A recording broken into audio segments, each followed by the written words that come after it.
Number 8 in the list of categories of goals I have in my book, New Year's Goals, is possessions. Possessions.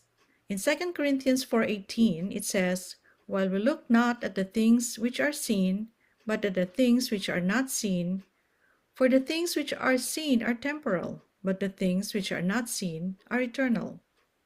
All material things are temporary, so don't waste your time, energy, and money collecting them. Instead, use your resources to build your own life so you can help others improve their lives. Purchase only what's necessary so you don't accumulate anything more than what you need. When you start earning more, you also tend to spend more, and it's easy to fall into the temptation of buying things that you cannot afford, especially because of credit cards.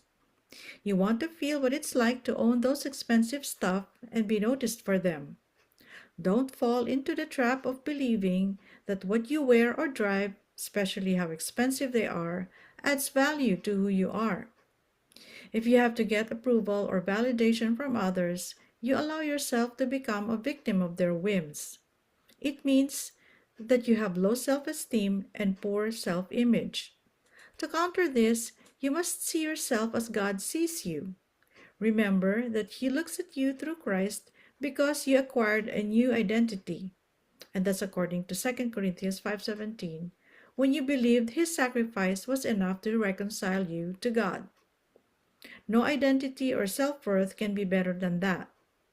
Desiring for something you don't have just because others have it is a sin called covetousness. That's according to Luke 12:15. It starts with envy or jealousy. When you see your neighbor, friend, or maybe a relative owning a house, a luxury car, expensive clothes and jewelry, and you're obsessing about getting them because you feel less about yourself without them, that's when you become a slave to things. Wanting to have more than you need is greed. Material things can never satisfy us because we are spiritual beings temporarily manifesting in physical bodies, and satisfaction from material things never lasts. When you notice that you're beginning to crave more of these possessions, ask yourself how they can result in eternal value. God will bless you more if you know how to handle the blessings, especially the material blessings. True happiness comes from being able to use your resources to help others. Besides, the more stuff you have, the more space you need to store them. The cost adds up when you consider the storage space necessary to maintain them. For example, more cars require a bigger garage. More clothes, shoes, bags, and accessories need a bigger closet space. Because our earthly journey has time limit, let's make the most of the time we have left to gather up treasures in heaven that will last forever. One instance where Jesus mentioned treasures in heaven was when a rich young ruler approached him and asked how to have eternal life. After acknowledging this man's claim that he had kept all the commandments, Jesus told him to sell his possessions and give to the poor to secure his treasure in heaven. And you'll find this in Matthew 19:21, Mark 10:21, and Luke 18:22. While this may sound too extreme for most of us, Jesus taught us a valuable lesson in accumulating worldly possessions. We cannot take any of our belongings, not even our current physical bodies, to the other side.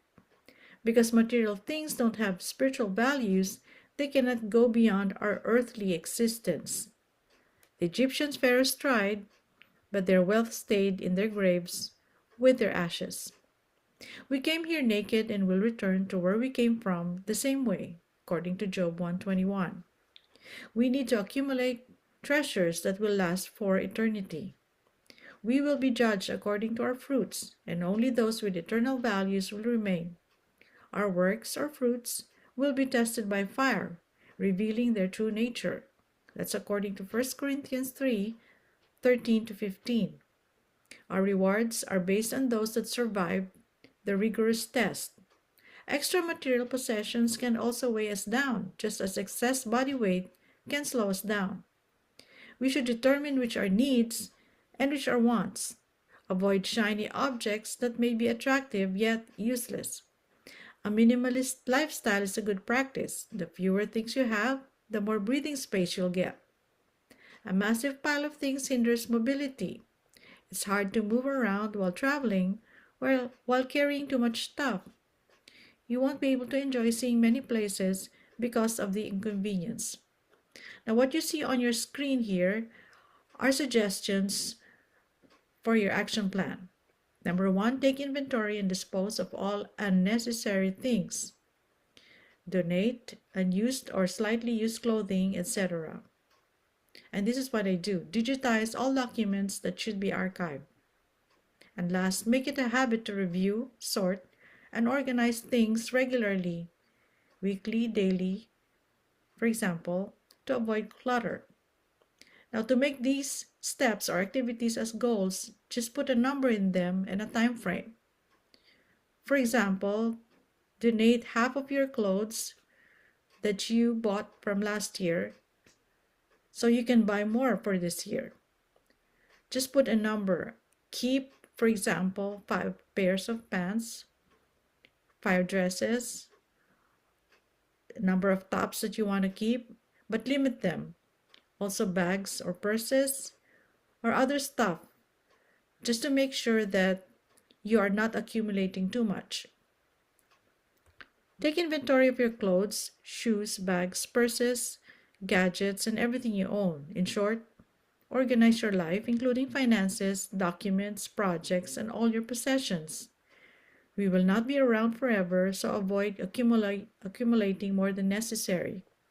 Budgeting is also a great tool that can help us limit our spending on non-essentials like extra clothes, accessories, appliances, furniture, gadgets, and other nice to have. So that's it for the number 8 category on the list of goals, possessions.